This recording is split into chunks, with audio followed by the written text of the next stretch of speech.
오늘날 우리는 전혀 예상하지 못했던 법안들, 익숙하지 않는 그런 언어와 논리들, 낯선 문화의 물결이 우리 삶 깊숙이 스며들고 있는 시대를 살아가고 있습니다. 근데 사람들은 이야기를 합니다. 설마 그런 일까지야 일어나겠어? 이러다 말겠지. 그러나 그 설마가 현실이 되고 이러다 말겠지라고 했던 일이 실제가 되는 시대를 우리가 살아갑니다.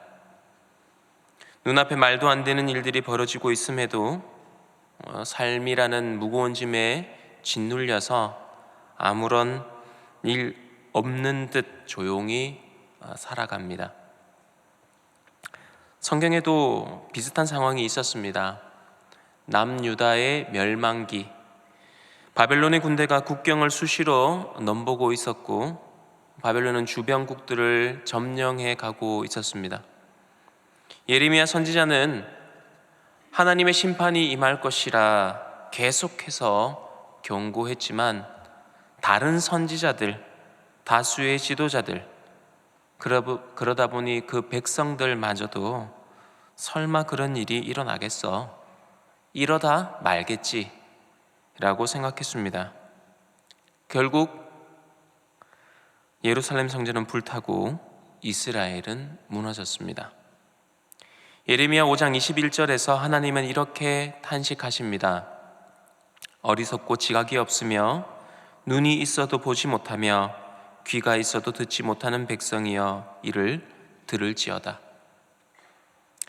사랑하는 성도 여러분, 지금 우리가 사는 시대는 단순히 어떤 가치관의 충돌이나 정치적 견해의 차이, 이게 아니라 진리와 거짓, 빛과 어둠, 생명과 사망이 첨예하게 대립하는 영적 전쟁의 시대입니다. 그런데도 많은 교회는 이 영적 전쟁에 대해 침묵하고 있고 이로 인해 성도들은 눈을 감고 살아갑니다. 이런 시대 속에서 오늘 본문은 우리에게 한 가지 질문을 던지고 있습니다. 너는 눈을 뜬 자냐? 과연 진짜 눈이 먼 자는 누구인가? 자, 오늘 본문 속으로 들어가 보면 예수님께서 만난 이 사람은 태어날 때부터 앞을 보지 못했던 맹인입니다. 그는 인간적 노력이나 누구의 도움으로도 결코 눈을 뜰 수 없는 사람이었습니다. 하지만 그런 그를 예수님께서 찾아오셨고 그를 고쳐주셨습니다. 그의 인생은 예수님을 만남으로 인하여 완전하게 달라졌습니다. 그런데 이 놀라운 사건이 벌어진 날이 언제냐? 말씀을 보면 안식일이라고 합니다. 본문 6절 말씀을 보시면은 이 말씀을 하시고 땅에 침을 뱉어 진흙을 이겨 그의 눈에 바르시고라고 했습니다. 이 유대 사회에서 안식일은 절대적인 날이었습니다. 바리새인들은 율법을 지키는 일에, 특별히 안식일을 지키는 일에 열심히 특심인 자들이었습니다. 그래서 그들은 안식일의 계명을 더 잘 지키고 특별히 더 철저하게 지키기 위해 수많은 세부 규정들을 세우고 또 자기들만의 전통까지 갖다 붙입니다.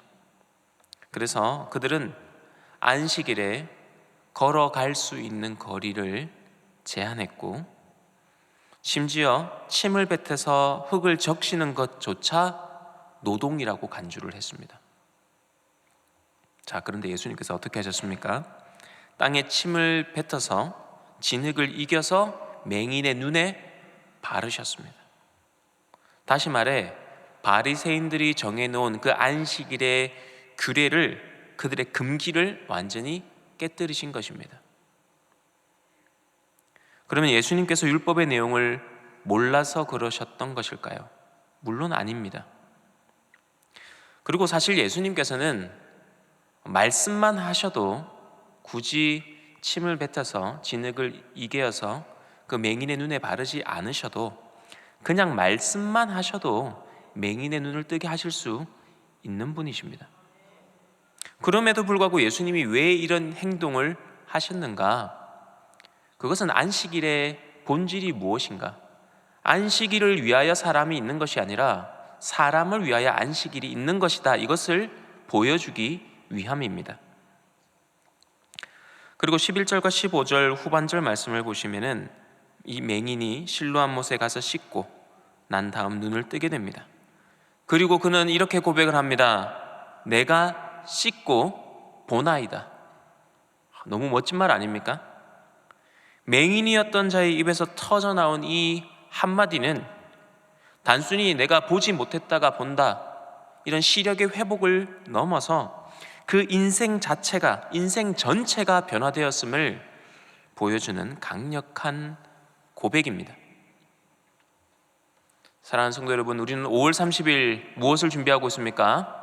한 영혼을 주께로 인도하기 위한 전도 축제를 위해서 우리는 열심히 달려가고 있습니다. 그래서 전도의 많은 방법들을 배우고 어떻게 우리가 전도할 수 있을까를 고민합니다. 그런데 여러분, 가장 강력한 전도가 무엇입니까? 내가 만난 예수님, 변화된 나의 삶, 여러분, 이것보다 강력한 전도가 없습니다. 내가 예수님을 믿고 보니 내 인생이 달라졌어. 슬픔과 괴로움과 어둠 속에서, 그 우울함 속에 갇혀 지내던 내가 예수님을 만나고 달라졌어. 예전의 내 모습을 너도 알잖아. 내가 어떤 모습으로 살아왔는지. 그런데 지금 내가 완전히 다른 삶을 살아가고 있는 것 네가 보고 있잖아. 나 예수님을 믿고 난 후 내 인생이 달라졌어. 밝아졌어. 행복해졌어. 나는 이제 살고 싶어졌어. 하루하루가 너무나도 소중하고 감사해. 너도 그랬으면 좋겠어. 여러분, 이것보다 강력한 전도가 어디 있습니까?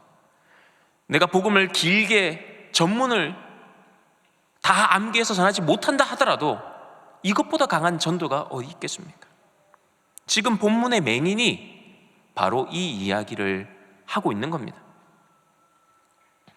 그런데 이 놀라운 고백을 들은 바리새인의 반응이 어떠합니까? 자, 16절 말씀을 보면은 이 사람이 안식일을 지키지 아니하니 하나님께로부터 온 자가 아니라. 포인트가 좀 다릅니다. 아니, 맹인이 눈을 떴는데 이 엄청난 기적 앞에서도 그들의 관심은 어디에 있습니까? 안식일의 규례를, 규범을, 자기들이 만들어 놓은 이 전통을 지키느냐 지키지 않느냐, 자신들의 틀 안에 자기들이 들어와 있느냐 들어와 있지 않느냐입니다. 예수님께서 진흙을 개어서 눈에 바르신 것, 이것이 그들이 보기에는 노동이기 때문에 한 영혼이 살아나고 회복된 것, 이것이 중요한 것이 아니라 자신이 만들었던 규범과 규칙을 어긴 것이기 때문에 하나님의 능력이 실제로 임했음에도 불구하고 예수님의 능력과 권위를 그들은 부정해버립니다. 한 걸음 더 나가서 그들이 어떤 이야기를 하느냐, 이 사건 자체를 아예 부정하려고 합니다. 그래서 18절 말씀을 보시면은 유대인들이 그가 맹인으로 있다가 보게 된 것을 믿지 아니하고, 이거 어떻게 안 믿을 수 있습니까? 수많은 사람들이 그가 맹인인 것을 알고 있었습니다. 그가 눈을 뜨는 것도 보았습니다. 이것은 부인할 수 없는 일이었고 너무나도 명백한 사실이었습니다.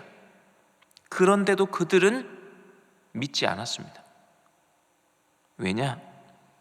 그 사실을 받아들이는 그 순간 그들은 예수님을 메시아로 인정해야 했기 때문입니다. 결국 자신들이 틀렸다는 거, 자신들의 신념, 자존심, 이게 무너지는 것을 스스로 감당할 수 없었기 때문에 거절한 것입니다. 여러분, 이게 무엇입니까? 이게 바로 영적 맹인의 모습입니다. 여러분, 눈앞에서 하나님의 일하심이 드러납니다. 우리가 보지 못하고 있었던 것들을 하나님께서 활짝 열어서 보게 만들어 주십니다. 그게 드러남에도 불구하고 누가 보아도 부정할 수 없는 증거들이, 부정할 수 없는 기적 같은 일들이 일어났습니다. 그럼에도 불구하고 그들은 아니다, 틀렸다, 그럴 리 없다 라고 말합니다. 여러분, 그 이유가 무엇입니까? 마음이 닫혀 있기 때문입니다. 고집과 아집에 갇혀 있기 때문입니다. 내가 지금껏 믿고 의지해온 것들이 틀렸다는 것을 인정하고 싶지 않은 마음, 그것이 눈을 감게 만드는 겁니다. 여러분, 이 진리에 대한 거부, 진실, 그 은혜에 대한 반발, 이거는요 지성의 문제가 아닙니다. 마음의 문제고, 더 정확하게 얘기하면 영적인 문제입니다. 우리의 모습은 그렇다면 어떠합니까? 하나님의 일하심이 분명하게 나타나고 있고, 모르고 있던 것들이 알게 되고 보여지고 있음에도 불구하고 내가 틀렸음을 인정하기 싫어서, 내 자존심이 상하는 것이 싫어서, 남들이 다 진실을 말하지 않기 때문에 혹여 나는 진실을 외면하고 살아가고 있지는 않습니까? 맹인이었던 사람이 예수님을 만나서 눈을 뜨게 되었습니다.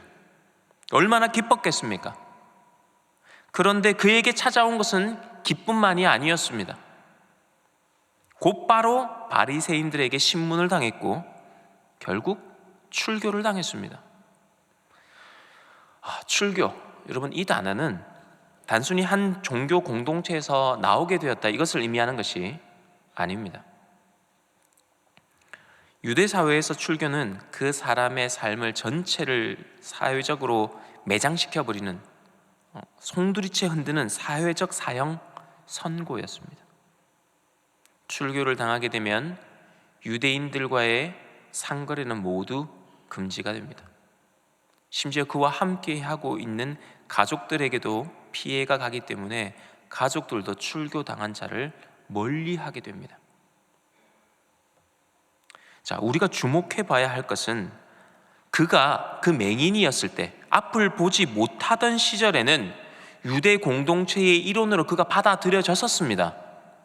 그런데 그가 예수님으로 말미암아 눈을 뜨게 된 순간, 진실과 진리를 마주한 그 순간 어떻게 됩니까? 유대 공동체에서 출교, 버림을 받게 됩니다.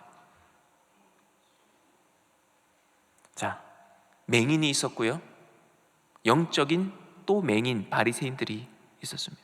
그런데 여기에 또 한 부류의 사람들이 성경에 등장을 합니다. 눈을 떴지만 두려움에 눈을 감고 있는 자들, 맹인처럼 살아가는 자들, 그게 누구입니까? 맹인의 부모입니다. 18절에서 23절의 말씀을 보시면은 바리새인들이 그 맹인의 부모를 불러서 사실 여부를 판단하려고 합니다. 그런데 이 부모가 사실 다 봤잖아요. 자기 자식이니까 그 누구보다도 잘 알 것입니다. 그런데 대답을 정확하게 하지 않고 회피합니다. 그래서 말씀을 보면, 우리는 이 사람이, 자기 아들이죠, 우리 아들인 것과 맹인으로 난 것을 아나이다. 그러나 지금 어떻게 되었는지 우리는 알지 못하나이다. 왜 그렇게 얘기했습니까? 말씀을 보면 출교가 두려워서 이렇게 말했다고 합니다. 저는 말씀을 이렇게 묵상하고 준비를 하면서 처음에는 감사했습니다. 왜 감사했냐면, 나는 예수님을 만나서 눈을 뜬 사람이구나, 참 감사하다, 이런 생각에 처음에 좀 더 많이 있었습니다, 제 생각 속에. 근데 말씀을 묵상하면서 어떤 생각을 문득 하게 되었냐면, 혹시 내가 이 맹인의 부모와 같은 자는 아닌가 라는 생각도 해보게 되었습니다. 진실을 알고도, 진리를 알고도 나에게 손해가 될까봐 침묵하고 있지는 않는가? 내게 어려움이 올까봐 말하지 못하고 비겁하게 침묵하고 있는, 목사로서 당연히 말해야 될 것을 말하지 못하는 내 모습이 혹시 내 안에 있지는 않는가? 이런 생각이 좀 들었습니다. 히틀러 시대에 독일에는 약 18,000명 정도의 개신교 목사가 있었습니다. 그 가운데 약 15% 정도의 목사만이 복음의 본질을 붙들고 나치에 저항하며 설교했습니다. 그 대표적인 인물이 디트리히 본 회퍼입니다. 아마 조금 있으면 영화로도 나오는 것 같습니다. 시간이 되시면 한번 봐보시면 좋을 것 같아요. 그는 히틀러의 우상화, 반유대주의, 그리고 하나님을 거부하는 전체주의적 사상에 맞서서 바른 진리를 선포했습니다. 당시 독일 사회는 급속히 유물론적 세계관과 공산주의적 평등 이념, 극단적 우상화가 뒤섞여서 진리가 왜곡되고 있었고 거짓이 사실이 되고 있었습니다. 하지만 대부분의 목회자들은 침묵하거나 그 그릇된 체제의 흐름에 순응했습니다. 그들은 시대 사상에 굴복하며 복음을 세속 이념에 종속시키는 어리석음을 범했습니다. 진리를 말하는 것이 생명을 걸어야 했던 시대, 그때도 복음을 지킨 사람은 소수였습니다. 여러분, 하나님의 사람들이 핍박을 받는 이유는 단 하나입니다. 그들이 영적인 눈을 떴기 때문입니다. 세상은 우리를 향해 진리에 대해, 진실에 대해 눈을 감으라고 강요합니다. 아니면 출교와 같은 사회적 고립과 손해가 너에게 기다리고 있을 것이다 라고 협박합니다. 그러다 보니 진리를 알면서도 침묵하고 외면합니다. 출교는 아니지만 사회적 매장, 조롱과 고립, 이것이 현실이기 때문입니다. 저는 성경을 읽으면서 늘 느끼는 것이지만 이 본문의 말씀이 과거 2000년 전에 있었던 사건임에도 불구하고 오늘 우리가 살아가는 세상과 어찌 그리 비슷한가 생각하게 됩니다. 오늘날 사회를 보십시오. 드러난 명백한 사실조차 말하지 못하게 만드는 분위기입니다. 소수 의견을 가진 사람도 자유롭게 토론하고 논쟁하고 생각을 나눌 수 있는 것이 아니라 어느 순간 그 다수와 다른 목소리를 내면은 편협하다, 독선적이다, 혐오적이다 라는 그 프레임이 씌워지게 되고 사회적으로 매장을 당하거나 고립되고 비난받는 일들이 우리 곁에서 실제로 일어나고 있습니다. 그래서 많은 성도들이 진리를 보고도 침묵하고 진리를 알면서도 외면하고 살아가고 있습니다. 출교는 아니지만 그의 버금가는 불이익이 따르기 때문입니다. 어떤 면에서 영적 맹인으로 살아가야 하는 시대에 눈을 뜬다는 것 자체가 고난과 시련을 안겨줄 수 있습니다. 하지만 오늘 본문은 이 모든 것을 감수하고 진리의 눈을 뜨고 자기 십자가를 지고 그리스도를 따라가게 될 때 진짜 그가 예수님의 제자가 될 수 있다고 말씀합니다. 여러분, 우리는 절대 이것을 잊어서는 안 됩니다. 진리 되신 예수님에 대해서 우리가 들었고 그 진리 되신 예수님을 보았음에도 불구하고 세상과 타협하고 자기의 십자가를 내팽개치고 눈뜬 맹인 행세를 하는 자는 결단코 주의 제자가 될 수가 없습니다. 여러분, 우리는 고도 성장기에 또 복음의 부흥을 경험하면서 아주 신앙생활하기 좋은 시대를 경험했었습니다. 예수를 믿는 것이 자랑스러웠고 전도하는 것이 아주 영광스럽고 기쁜 시대였습니다. 그런데 시대가 점점 바뀌어져 가고 있습니다. 여러분들 느끼실 겁니다. 예전처럼 전도가 쉽지 않다는 것을요. 교회에 대한 이상한 비난들, 도대체 어디에서 나온지 알 수 없는 그 단어들, 교회를 깎아내리고 기독교인들을 폄하하고 전도를 막으려고 하는 도대체 그 세력들과 그 영적인 흐름은 도대체 어디에서 오는 것인가?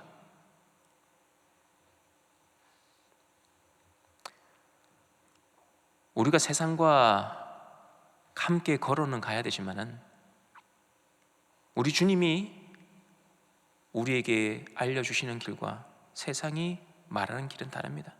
그들은 넓은 길, 넓은 문을 통과해서 넓은 길, 다수가 걸어가는, 많은 이들이 걸어가는 그 길을 걸어가라고 이야기를 합니다.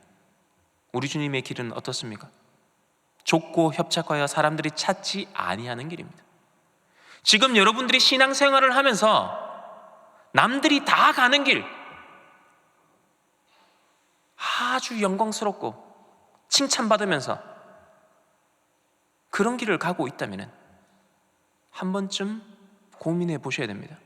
이게 예수님이 지금 말씀하신 그 길을 내가 정확하게 가고 있는가?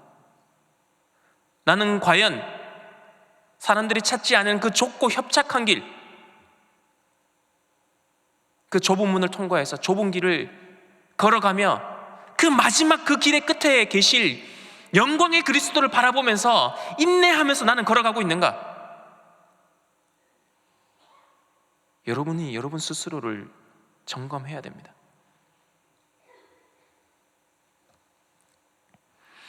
사랑하는 성도 여러분, 오늘날 세상은 우리의 눈을 의도적으로 감게 만들고 우리가 목소리 높여 진리 되신 그리스도를, 예수님을 증거하지 못하도록 만듭니다. 그러나 우리가 복음을 부끄러워하지 않는 것은 이 복음이 모든 믿는 자에게 구원을 주시는 하나님의 능력이 되기 때문입니다. 누가복음 9장 26절에 누구든지 나와 내 말을 부끄러워하면 인자도 자기와 아버지와 거룩한 천사들의 영광으로 올 때에 그 사람을 부끄러워하리라고 했습니다. 그러기에 사랑하는 성도 여러분, 우리 충현의 성도 여러분, 진리를 회피하지 마십시오. 외면하지 마십시오. 의도적으로 눈을 감지 마십시오. 맹인이었던 자는 예수님을 만난 뒤 눈을 떴습니다. 그리고 그는 출교를 당했습니다. 사회적으로 매장을 당했습니다. 그러나 그는 예수님을 다시 만납니다. 그리고 이렇게 고백합니다. 38절에 주여 내가 믿나이다. 그리고 성경은 말씀합니다. 그가 예수께 경배하니라. 그렇습니다. 눈을 뜬 자만이 예수님을 경배할 수 있습니다. 눈을 뜬다는 것은 세상과의 충돌을 의미합니다. 그러나 그것은 또한 예수님을 진정으로 만나는 길입니다. 우리가 비록 출교를 당하듯 세상에서 밀려난다 해도 우리 주님께서 우리를 찾아오시고 우리에게 말씀하실 것입니다. 네가 나를 믿느냐? 주여 내가 믿나이다.